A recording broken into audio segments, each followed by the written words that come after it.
महासत्ता टाइम्स, भारत एक महासत्ता। अहमदपूर चाकूर मतदारसंघाचे समीकरण बदलणार, अपक्ष उमेदवार माधव जाधव यांनी प्रचारात घेतली आघाडी। अहमदपूर चाकूर मतदारसंघात या विधानसभेचे समीकरणे बदलणार असे वाटत आहे। प्रचारामुळे रंगत वाढली आहे। मतदारसंघात आजी व माजी आमदारांबद्दल नाराजीचा सूर येत आहे।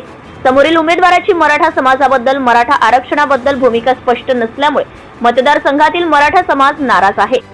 त्यामुळे या निवडणुकीमध्ये मराठा समाज बांधव माधव जाधव यांच्या पाठीमागे राहण्याची शक्यता आहे। कारण 24 तारखेला जरांगे पाटील यांनी जी मुलाखत घेतली होती त्यामध्ये माधव जाधव हे एकमेव उमेदवार राहिले आहेत। तसेच 18 पगड जातीला घेऊन जाणारा उमेदवार म्हणून या मतदारसंघांमध्ये माधव जाधव यांचे नाव परिचित आहे।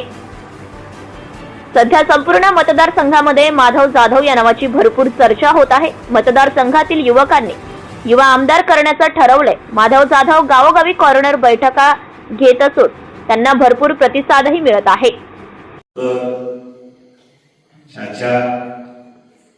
सर्व मित्र परिवार, नातेवाईक, ज्येष्ठ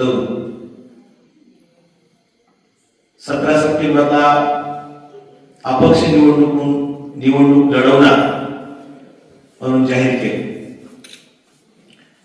आणि बऱ्याच जणांना विश्वास आला नाही की माधव असा निर्णय कसं काय घेऊ शकतो। कारण मांडणी आणि माझं काही नातं वेगळं नाही आणि माझे जास्त येणं ज्यांच्या सोबत राहिलं आणि त्यांच्या विरोधात जाऊन तो कसा असा निर्णय घेईल असा एक सर्वसामान्यांना प्रश्न पडला होता।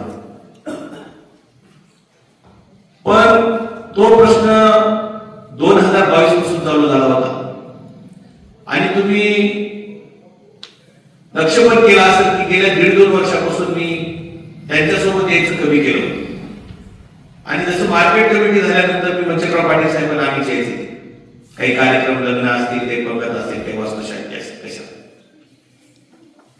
आणि प्रामाणिक घरी जाऊन सांगण्याचा प्रयत्न केला की साहेब अशा अडचण व्हायला, चहापेक्षा कॅटलॅगर मुलाले तुमच्यापाशी चहा पण थंड आहे पण कॅटलिंग बोलाले, पण त्यांनी त्या गोष्टीवर लक्ष दिलं नाही आणि योगायोगानं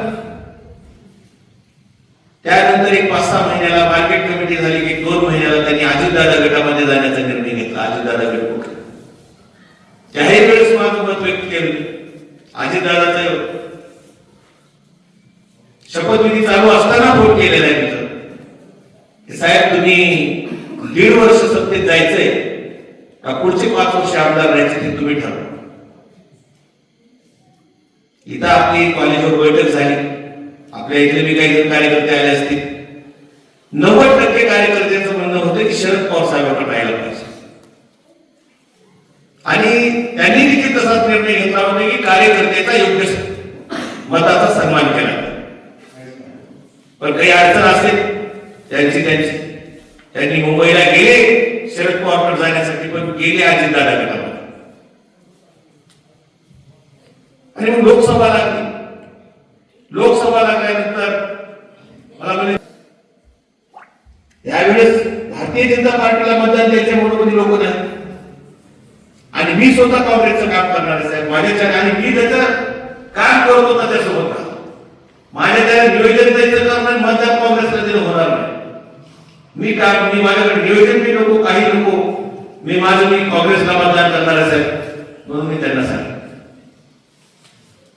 आणि मतदारसंघामध्ये एक 4-5 महिन्यापासून एक चर्चा चालू होती की बाबा हे 2 पार्टनर आणि हे दोन्ही पार्टनर प्रत्येक वेळेस निवडून येते तर दुसऱ्या पक्षाचा,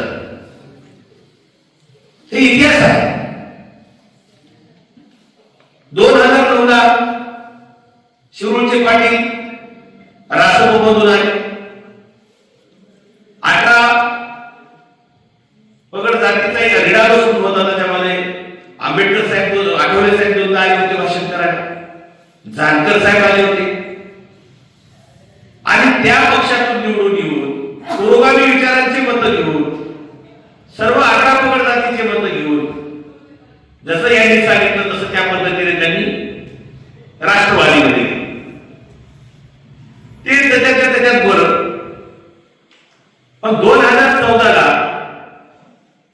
हिमरतभाईने सांगितल्याप्रमाणे तसल्या मोठी लाटेमध्ये आपल्या अहमदपूर चाकूर तालुक्याने अपक्षाला निवडून दिलं, ते म्हणजे काळेगावच्या पाटला. आणि सर्व जाती धर्मातल्या लोकांनी आणि त्यात पुरोगामीलं जे विचारधारा आहे पुरोगामी, या विचारधारेच्या लोकांनी त्यांना अपक्ष म्हणून निवडून दिलं. निवडून दिल्या 2-3 वर्षामध्ये त्यांनी भारतीय जनता पार्टीमध्ये प्रवेश केला आणि तिथं ते 3 वर्ष नांदले आणि 2019 ला भारतीय जनता पार्टीच्या कमळाच्या चिन्हावर निवडणूक लढवली.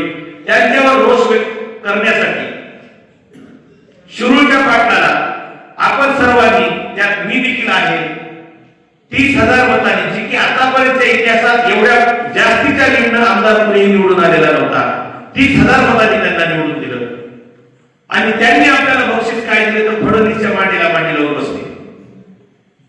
म्हणजे एक जण डायरेक्ट भाजपमध्ये गेला आणि दुसरा डायरेक्ट सरकारमध्ये सामील झाला आणि जे आपल्याला जे त्रास देणारा फडणवीस आहे, भाजप आहे, त्याच्याकडे जाऊन बसलो.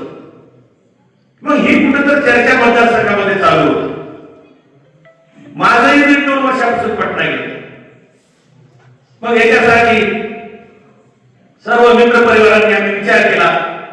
त्यांनी सर्वांनी म्हणले तुम्ही जिल्हा परिषद सदस्य आहेत, खंडाळी जिल्हा परिषद सदस्य असताना तुम्ही खूप चांगली कामं केला. त्याच्यानंतर इलेक्शन झालं नाही, त्या आरक्षणाच्या ह्याच्यामध्ये प्रशासक लागलेला आहे 2.5 वर्षापासून, तर तुम्ही निवडणूक लढवा, आम्ही सर्वजण सोबत आहोत.